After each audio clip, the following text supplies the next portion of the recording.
اللهم صل على محمد النبي الأمي وعلى آله وسلم تسليما. بسم الله الرحمن الرحيم. نحمده ونصلي على رسوله الكريم. أما بعد، أعوذ بالله من الشيطان الرجيم. بسم الله الرحمن الرحيم. قل إن كنتم تحبون الله فاتبعوني يحببكم الله ويغفر لكم ذنوبكم. صدق الله العظيم. وقال النبي صلى الله عليه وسلم: لا يؤمن أحدكم حتى أكون أحب إليه من والده وولده والناس أجمعين. صدق الله العظيم. میرے محترم بزرگوں و عزیز ساتھیوں، اللہ کا شکر ہے کہ اللہ رب العزت نے ہم سب کو جناب محمد رسول اللہ صلی اللہ علیہ وسلم کی امت میں پیدا فرمایا، اور یہ بات بھی بالکل سچ ہے کہ تمام امت مسلمہ کو آپ صلی اللہ علیہ وسلم سے بے پناہ محبت ہے. اس میں کوئی شک کی بات نہیں، کوئی دو رائے نہیں ہے کہ تمام امت مسلمہ کو آپ صلی اللہ علیہ وسلم سے بے پناہ محبت ہے. لیکن دوسری بات بھی بالکل یہ سچ ہے کہ مسلمان حضور کی اتباع کرنے کے لیے تیار نہیں ہے. یہ بات بھی بالکل سچ ہے. دونوں بات سچ ہونا یہ بہت ہی افسوس کی بات ہے. ایک بات تو سچ ہے، یہ بہت اچھی بات ہے کہ حضور سے سارے مسلمانوں کو محبت ہے. لیکن یہ بات بھی سچ ہے کہ مسلمان حضور کے نقش قدم پر چلنے کے لیے تیار نہیں. اسی لیے جو ہے کسی شاعر نے جو ہے یہ کہا ہے، جو میں نے آیت پڑھی ہے اسی کا گویا سمجھ لی ترجمہ ہے کہ شرط ایماں مصطفیٰ سے والہانہ پیار ہے. شرط ایماں مصطفیٰ سے والہانہ پیار ہے، پیار لیکن پیروی ہے، پیروی دشوار ہے. میں اس کا مطلب بھی سمجھا دوں، ہو سکتا ہے بہت سے لوگوں کو سمجھ میں نہ آئی یہ بات کہ شرط ایماں مصطفیٰ سے والہانہ پیار ہے. مطلب اس کا یہ ہے کہ اگر کوئی ایمان والا ہے تو صرف ایمان کا ہونا اس کے لیے شرط ہے، یہ کافی نہیں ہے. ایمان کے ساتھ میں حضور پاک صلی اللہ علیہ وسلم سے سچی محبت اور سچا لگن، سچا عشق بہت زیادہ ہونا چاہیے. یہاں تک کہ جو حدیث میں نے پڑھی ہے اس حدیث کے مفہوم کے اندر میں یہ بات عرض کر دوں کہ اپنے ماں باپ، اپنے اولاد اور تمام لوگوں سے زیادہ حضور سے محبت ہونی چاہیے. لا یؤمن احدکم حتی اکون احب الیہ من والدہ وولدہ والناس اجمعین. کہ تم میں کا کوئی آدمی کوئی اس وقت تک مومن ہو ہی نہیں سکتا جب تک کہ میں یعنی حضور اس کے نزدیک، اس کے ماں باپ، اس کی اولاد والناس اجمعین تمام لوگوں سے زیادہ محبت نہ ہو جائے. تو شرط ایمان مصطفیٰ سے والہانہ پیار ہے، یعنی ایمان کی شرطوں میں سے حضور سے محبت کا ہونا یہ سب سے زیادہ ضروری ہے. لیکن اس کے آگے والی جو بات ہے کہ شرط محمد یعنی حضور سے محبت، حضور سے پیروی کرنا، کہ یہ پیروی کرنا یہ کمال ایمان اور کمال محبت ہے. یعنی حضور سے محبت کرنا، اگر کوئی محبت کرتا ہے تو حضور کی پیروی کرنا یہ زیادہ ضروری ہے. اور پیروی دشوار ہے مسلمانوں سے. بغیر پیروی کے، بغیر اتباع کے یہ کامل مومن نہیں ہو سکتا. اور یہ قرآن، ایک بات اور میں عرض کر دوں، دیکھیے یہ بات تو سچی ہے کہ ہم سب حضور سے محبت کرتے ہیں، اللہ سے محبت کرتے ہیں. دوسری بات یہ بھی ہونی چاہیے کہ کیا اللہ اس کے رسول بھی مجھ سے محبت کرتے ہیں. ایک یہ سوال ہے سارے لوگوں سے، مجھ سے بھی سوال ہے، آپ سے بھی سوال ہے، اور آپ خود سے یہ سوال کریں. یہ ضروری نہیں ہے. آپ کہتے ہیں نا بھائی تالی ایک ہاتھ سے نہیں بجتی، کہتے کہ نہیں کہتے؟ آپ بارہا یہ بات جو ہے اپنے رشتہ داروں میں، اپنے دوست احباب میں یہ مثال بڑا شوق سے دیتے ہیں بھائی تالی ایک ہاتھ سے نہیں بجتی. اگر میں آپ سے رشتہ داری نبھا رہا ہوں، آپ بھی مجھ سے رشتہ داری نبھائیں. آپ سے اگر میں محبت کرتا ہوں تو آپ بھی مجھ سے محبت کریں. یہ انسانیت کا تقاضا ہے.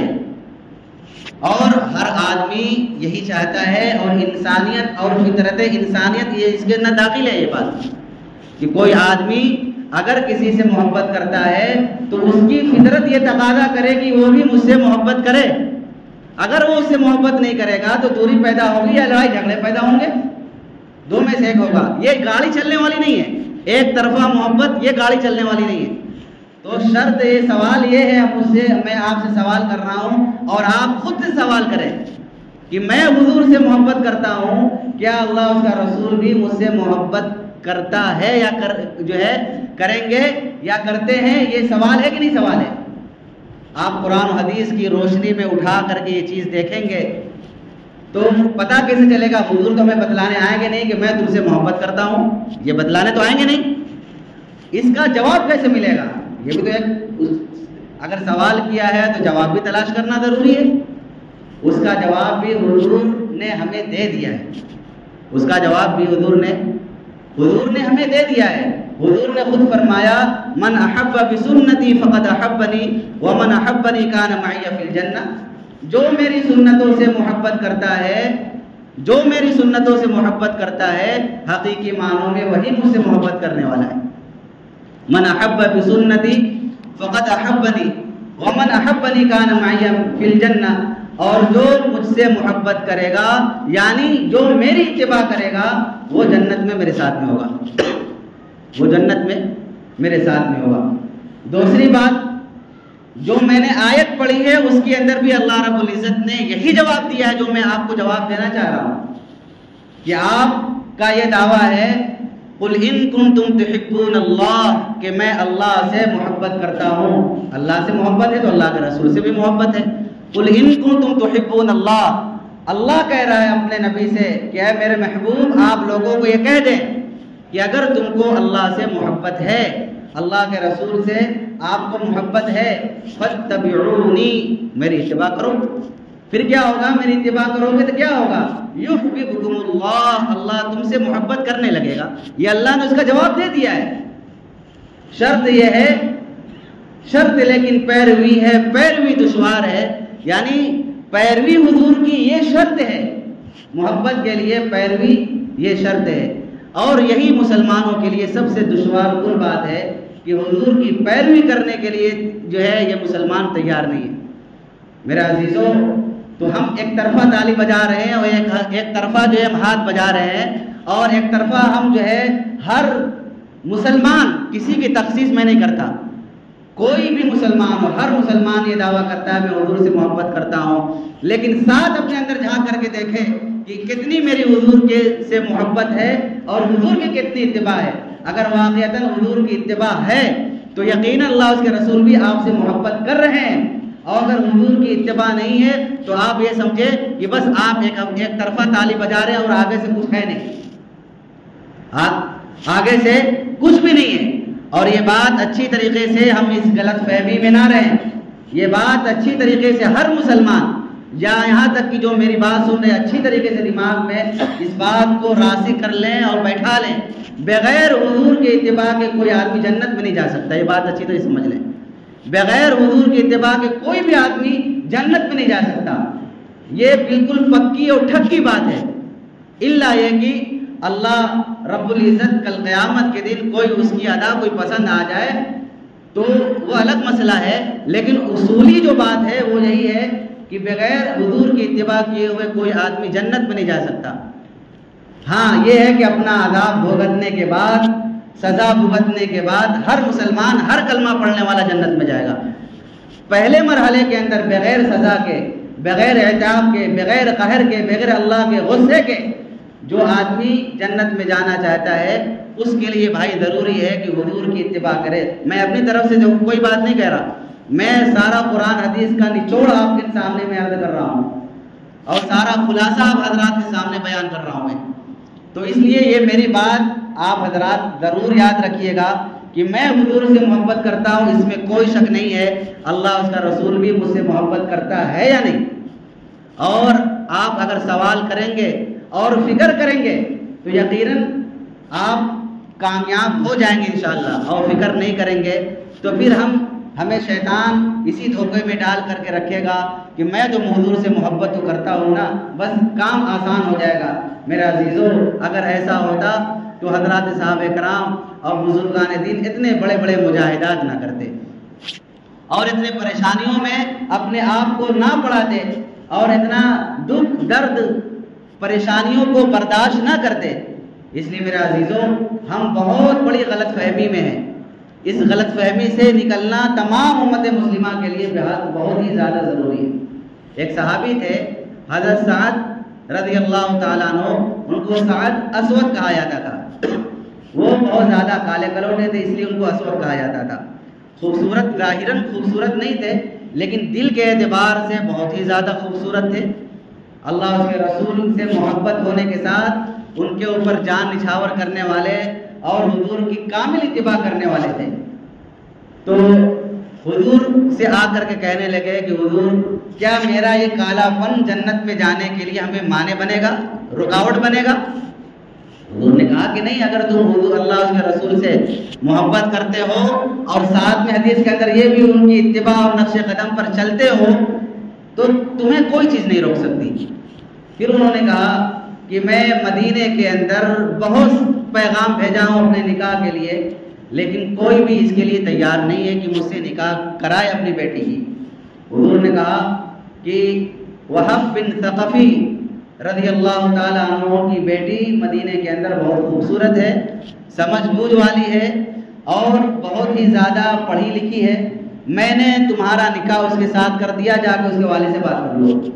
وہ جب گئے ان کے والد سے بات کیا ہے تو ان کے والد بھی صحابی رسول تھے، حضور کے اوپر جان دینے والے تھے، لیکن ان کے دل کے اندر ایک بات یہ آئی کہ حضور کا نام لگا کر کے کہیں ایسا تو نہیں ہے جھوٹ بول رہے ہیں ان کے دل میں، ورنہ صحابی رسول سے تو بعید بات ہے کہ حضور کی بات کو ٹھکرا دے وہ۔ تو اس لیے انہوں نے انکار کر دیا کہ نہیں تم حضور کا نام لگا رہے ہو۔ بہرحال وہ حضور کی خدمت میں آئے تو ان کی بیٹی نے یہ بات سن لیا تھا، تو ان کی بیٹی نے کہا کہ حضور نے جب یہ پیغام بھیجا ہے اور نکاح کر دیا ہے تو میں اس پر راضی ہوں، کہیں ایسا نہ ہو کہ اللہ کی طرف سے آپ کے لیے جو ہے کوئی عتاب آ جائے، کوئی اللہ کی طرف سے کوئی قہر اور کوئی غصے کی بات آپ کے خلاف آ جائے، اس لیے آپ جائیں حضور کی خدمت میں۔ پیچھے پیچھے وہ صحابی بھی آئے تو حضور نے کہا کہ میری بات کو تم نے نہیں مانا۔ انہوں نے کہا حضور ہمیں معاف فرما دیں، میں نے سوچا کہ آپ کا نام لگا کر کے ایسی بات کہہ رہے ہوں گے، ورنہ آپ کی باتوں پر تو میری جان میرا مال سب کچھ قربان ہے، میں نے اپنی بیٹی کا نکاح ان سے کر دیا۔ بہرحال اتنی مشقت کے بعد جس کی شادی ہوئی اور خوبصورت حسین و جمیل لڑکی سے، تو اس کی خوشی کا کتنا جو ہے کوئی انتہا کوئی ٹھکانہ ہوگا۔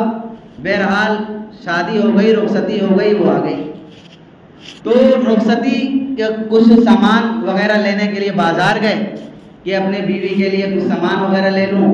تو جب بازار گئے ہیں پیسے لے کر کے تو راستے میں اعلان ہوتا ہے کہ اللہ کے راستے کے لیے نکلو، اللہ کے راستے کے لیے نکلو، یعنی جہاد کا حکم ہو گیا۔ مسلمانوں کی سخت ترین ضرورت ہے یہاں پہ کہ اللہ کا کلمہ بلند کرنے کے لیے اور دشمنان اسلام سے مقابلہ کرنے کے لیے اللہ کے راستے میں نکلو۔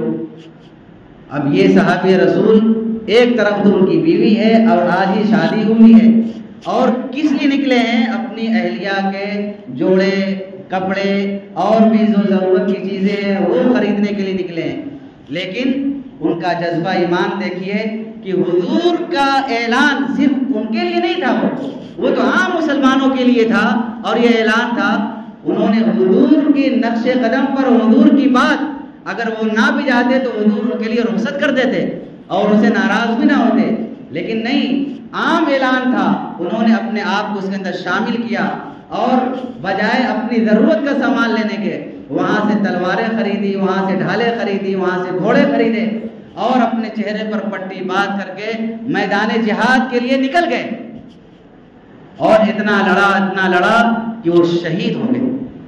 حضور نے جب دیکھا بعد میں تو دیکھا کہ یہ بیچارے تو ان کو تو ہم نے ان کی شادی کر دی تھی، حضور ان کے سر کو اپنے گود میں لے کر کے اور پھر کہا ان کے سسرال والے کو مخاطب کر کے کہ اللہ نے تمہاری بیٹی سے زیادہ حسین و جمیل خوبصورت اللہ نے ایسی عورتوں سے شادی کر دیا جنت کے اندر، یہ مزے لے رہا ہے۔ یہ کب ہوا میرے عزیزوں؟ یہ قربانیوں پر ہوا ہے، ایسے نہیں ہوا اور ایسے ہی جنت نہیں مل گئی ان کو۔ میں واقعہ سنا کر کے یہ قصے کہانی نہیں ہے، یہ محبت ہے، پھر اتباع بھی ہے ساتھ میں ہے، اور اپنے آپ کو لہو لہان کر کے اپنی خوبصورت اور حسین و جمیل بیوی کے ساتھ رہنے کی جو خواہشات تھی، جو آرزویں تھی، جو تمنائیں تھی، وہ سارے کی سارے اللہ اس کے رسول کے نام پر قربان ہے، اور ایک بیوی کیا ہزاروں بیوی اللہ اس کے رسول کے نام پر قربان کرتا ہوں۔ یہ جذبہ مسلمانوں کا ہونا چاہیے۔ آج تو مسلمانوں سے ایک برائی نہیں چھوٹ رہی ہے، نوجوانوں سے ایک برائیاں نہیں چھوٹ رہی ہے، اور ہم کہتے ہیں کہ اللہ اس کے رسول سے محبت ہے۔ کیسی محبت ہے بھائی، کیسی محبت ہے یہ؟ شرط لیکن پیروی ہے، پیروی دشوار ہے میرے عزیزوں، ایسے نہیں چلتا کام۔ اپنے آپ کو بدلنے کی کوشش کریے۔ ہم جس خوش فہمی میں جی رہے ہیں یہ شیطانی دھوکہ ہے یہ، اور اپنے آپ کو اس دھوکے سے بچائیں گے، ورنہ اسی دھوکے میں کرتے کرتے ہم مر جائیں گے میرے عزیزوں۔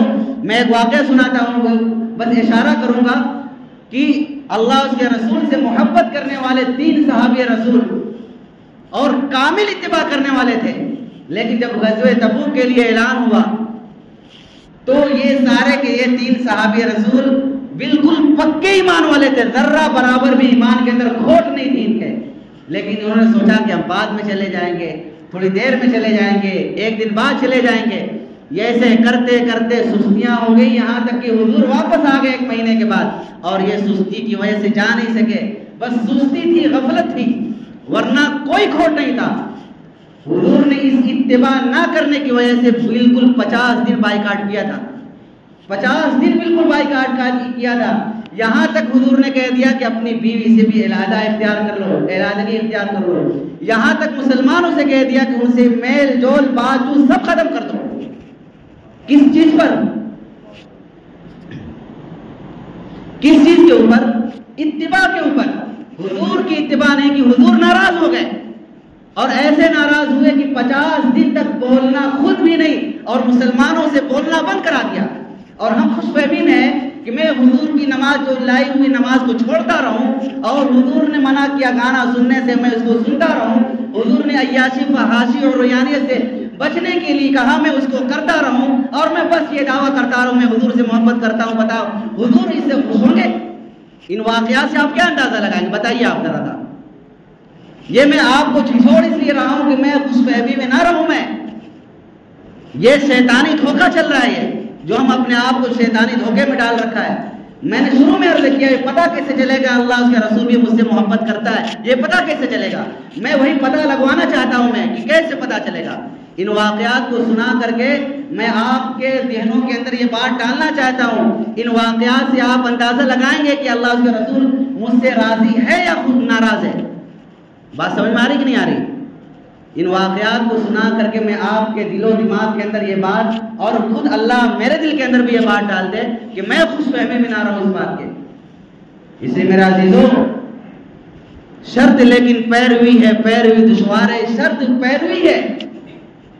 اگر اللہ کے رسول صلی اللہ علیہ وسلم کی بات کو نہ ماننے کی وجہ سے اتنا بڑا جرم نہ ہوتا تو حضور صرف تھوڑی بہت ناراضگی کا اظہار کرتے، تھوڑا بہت ناراضگی کا اظہار کرتے، لیکن نہیں، اتباع نہیں کی تو آپ کو ناراضگی ہی نہیں بلکہ کٹھن ناراضگی کے اندر آپ کو زندگی گزارنی پڑے گی۔ لمبا چوڑا واقعہ میں بس اشارہ میں نے کیا ہے۔ 50 دن اللہ حضرات نے کہا کہ ایسا لگ رہا تھا جیسے زمین میں جو نگل جائے، اللہ کا رسول مجھ سے ناراض ہو اور مجھے کچھ اچھا لگے، یہ ہو ہی نہیں سکتا۔ یہ تو بتاؤ، اللہ کے حبیب ہم سب سے ناراض ہوں اور مجھے کھانا پینا اچھا لگے؟ میرا عزیزوں، اپنے آپ کو بدلنے کی کوشش کریں، نوجوانوں خاص طور سے۔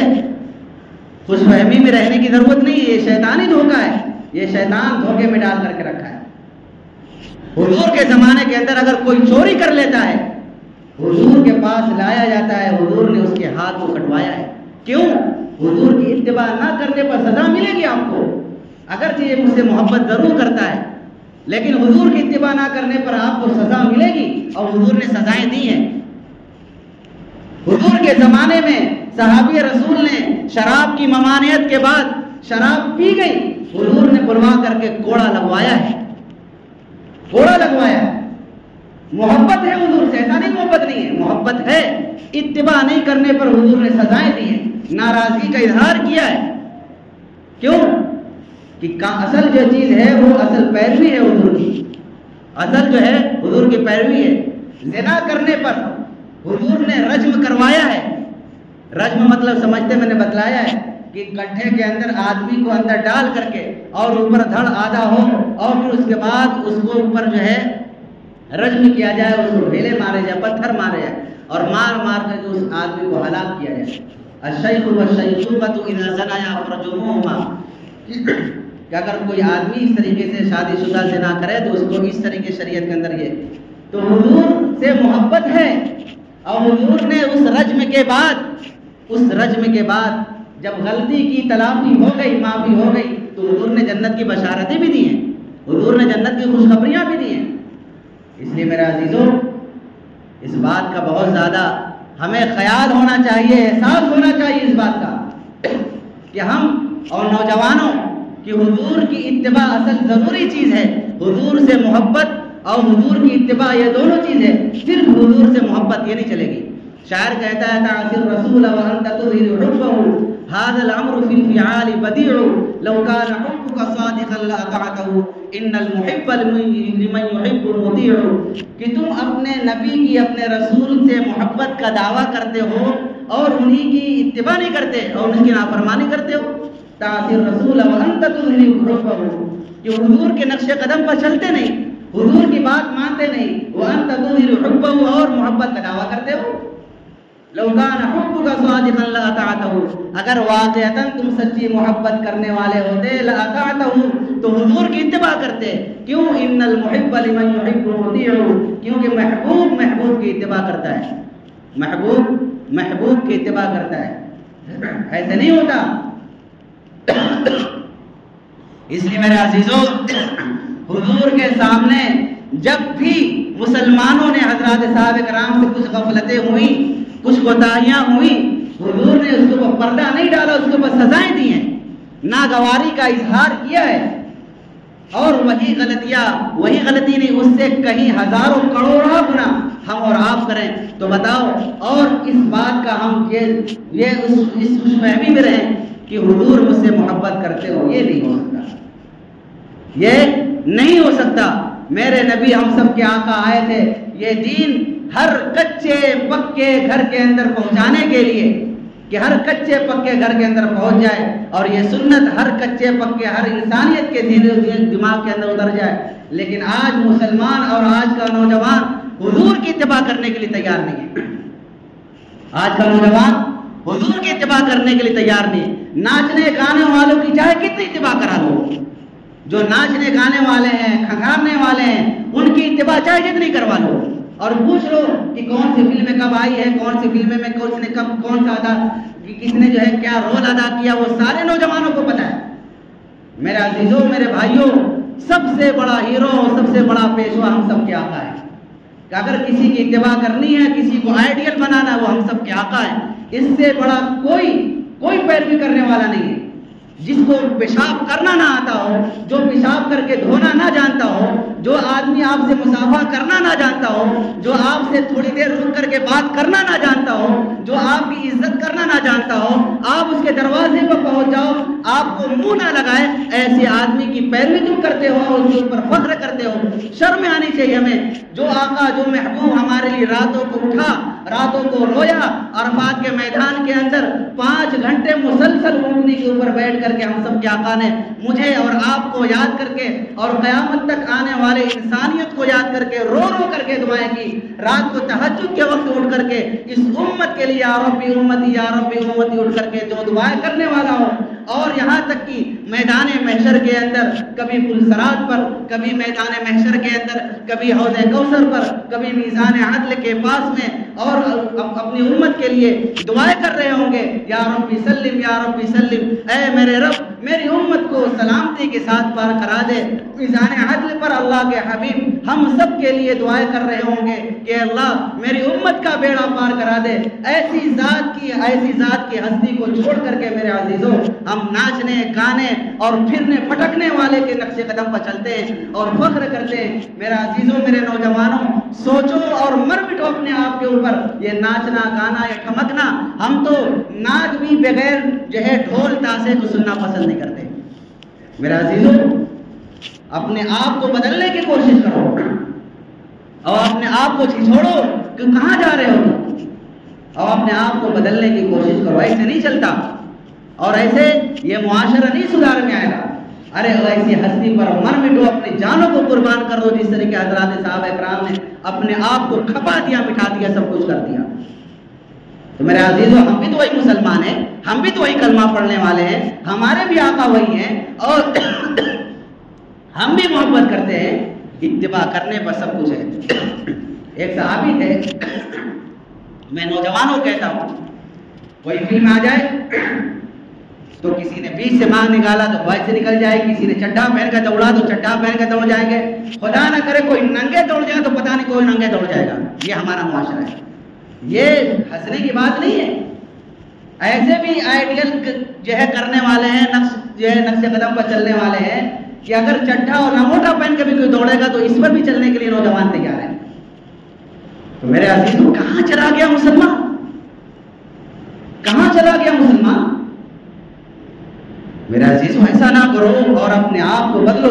ایک صحابی تھے، وہ حبشی تھے، اور حبشی کا جو بال ہوتا ہے نا، وہ گھنگرالا ہوتا ہے، کڑا ہوتا ہے۔ ہمیں تو اتنا بھی پتا نہیں ہے کہ حضور بال کیسے جھاڑتے تھے، اور کم سے کم یہ بھی نہیں پتا آدمی کو کہ حضور کیسے لباس پہنتے تھے۔ بہت سے لوگوں کو نہیں پتا کہ حضور کیا کھاتے تھے، کیسے بیٹھتے تھے، کیسے سوتے تھے، کیسے چلتے تھے، کیسے بیت الخلاء میں جاتے تھے، کیسے نکلتے تھے، کیسے آرام فرماتے تھے، کیسے لوگوں سے گفتگو کرتے تھے۔ یہ کم سے کم کسی نے آ کر کے مجھ سے پوچھا، کسی عالم سے پوچھا، بس عشق ہے۔ کیسا عشق ہے بھائی؟ کیسا عشق ہے کہ تم اپنے نبی کے بارے میں پوچھتے تک نہیں عالم سے کہ میرے محبوب کیسے اٹھتے تھے، کیسے بیٹھتے تھے، کیسے بال تھے، کیسے چال ڈھال تھی میرے محبوب کی؟ کبھی ہم نے سنا؟ کبھی ہم نے دیکھا؟ بہت کم۔ کبھی میرے ذہن میں ایسا نہیں ہے، کبھی ایسا ذہن میں نہیں ہے۔ میں جماعتوں کے اندر جاتا ہوں، وہاں تو لوگ پوچھتے ہیں، لیکن اس کے علاوہ کبھی میں نے نہیں دیکھا کہ کوئی آ کر کے مجھ سے پوچھا ہو اپنے نبی کے بارے میں، کہ آ کر کے پوچھے کہ بتاؤ بھائی کہ میرے نبی کیسے تھے، ان کی چال ڈھال کیسی تھی، بال کیسے تھے، بال کیسے رکھتے تھے۔ کم سے کم اسی شوق میں اپنے نبی کی نقل مار لو۔ خدا پاک کے سب اپنے نبی کی نقل مارو گے، کوئی بھی فیل نہیں کر سکتا آپ کو، نہ دنیا کے اندر نہ آخرت کے اندر۔ ایک صحابی تھے، جب وہ نہانے جاتے تھے تو وہ کہتے تھے کہ میرا بال حضور کی طرح نہیں ہے۔ میں واقعہ سنا رہا ہوں، کاش کہ اتر جائے میری بات آپ کے دل میں اور میرے دل میں۔ انہوں نے جب وہ نہا کر کے نکلتے تھے، وہ کہتے تھے کہ میرا بال حضور کی طرح نہیں ہے۔ مطلب حضور، میں آپ کو بتاؤں، حضور بیچ سے مانگ نکلتی تھی، جب بھی وہ کوئی غیر اختیاری طور پر حضور کا بال ایسا ہی تھا کہ بیچ سے مانگ نکل جاتی تھی حضور کی، تو وہ ان کا مانگ بیچ سے نہیں نکلتا، تو بیچ سے مانگ نکلنے کے لیے بال کا ملائم ہونا ضروری ہے۔ تو وہ جب بھی نہا کر کے نکلتے تھے، ان کو بڑا افسوس ہوتا تھا۔ تو ایک دن انہوں نے لوہے کو گرم کیا، لوہے کو گرم کرنے کے بعد جب بالکل لوہا لال ہو گیا تو اپنے سر کے بیچ میں اس کو لوہے کو رکھ دیا۔ آپ نے اندازہ آپ لگائیں کہ جب دہکتا ہوا لوہا، لال لوہا جب سر کے بیچ میں رکھا جائے گا تو کیا حشر ہوگا۔ لیکن بہرحال جو حشر ہونا تھا وہ تو ان کا ہو گیا۔ بال وہاں سے بالکل چھٹ گیا، بیچ سے ایسا ہو گیا جیسے بالکل خالی ہو گئی، اور جیسے بیچ سے مانگ نکل گئی، لیکن سر بالکل زخمی ہو گیا ہوگا۔ جب زخمی سر تھا اور جب زخمی سر ختم ہو گیا، بالکل صحیح ہو گیا، تو بیچ سے بال بالکل خالی ہو گیا۔ کسی نے کہا کہ آپ کو تو اتنی مشقت ہوئی، اتنی پریشانی ہوئی۔ انہوں نے کہا پریشانی کو تو گولی مارو، چھوڑو گولی، پریشانی کو تو چھوڑو، مجھے اس بات کی خوشی ہے کہ میرا سر حضور کی سر کی طرح ہو گیا، میرا سر حضور کے سر کی طرح ہو گیا، مجھے اس بات کی بہت زیادہ خوشی ہے۔ کیا کبھی نوجوانوں آپ کو خوشی اس بات کی ہوگی کہ میرا چہرہ بھی میرے نبی کے چہرے کی طرح ہو جائے، میرا لباس میرے نبی کے لباس کی طرح ہو جائے۔ آج کا نوجوان بھی داڑھی بھی رکھتا ہے تو وہی ناچنے گانے والوں کی طرز پر داڑھی رکھتا ہے۔ آج کچھ لوگوں کے چہروں پر جو داڑھیاں جو کٹنگ دار آتی ہے نا، وہ بھی میں دعوے کے ساتھ کہتا ہوں کہ بعض فلموں کے اندر ہیرو جو داڑھیاں رکھ کر کے آنے لگے ہیں، ان کے نقش قدم پر رکھ کر کے داڑھیاں آج بڑھنے لگی ہیں۔ میں سب کی بات نہیں کر رہا، میں پرانے لوگوں کی بات نہیں کر رہا، میں نوجوانوں کی خاص طور سے بات کر رہا ہوں کہ جو آج کل کی فیشن نما جو داڑھی آتی ہیں، بہت سارے نوجوانوں کے چہروں پر جو داڑھیاں ہیں وہ فیشن نما، وہ ان ناچنے گانوں والے کی طرز پر ہے۔ ارے بھائیو، نقل مارنا ہے تو اپنے محبوب کی مار لو، قبر میں بھی نجات پا جاؤ گے، دنیا کے اندر نجات تو نجات ہی ہے۔ اس لیے میرے عزیزوں، ان واقعات کو سنانے کا مقصد یہی ہے کہ یہ تو حقیقی بات ہے کہ میں آپ اللہ سے، اللہ کے رسول سے محبت کرتے ہیں۔ آپ بار بار یہ سوال میں کر رہا ہوں، آپ خود سوال کیجئے گا اور فکر بھی کیجئے گا کہ اللہ اس کے رسول بھی مجھ سے محبت کرنے لگیں، اس کے لیے کیا کرنا ہوگا؟ جو میں نے بتایا وہ کرنا ہوگا، وہ آپ کو کرنا ہوگا۔ وقت تو ختم ہو گیا ہے، سوچا تھا کچھ اور سنانے کے لیے، کچھ اور بھی ہو گیا۔ بہرحال اللہ تعالیٰ جو ہے اتنی ہی بات پر مجھے بھی اور تمام لوگوں کو عمل کی توفیق عطا فرمائے۔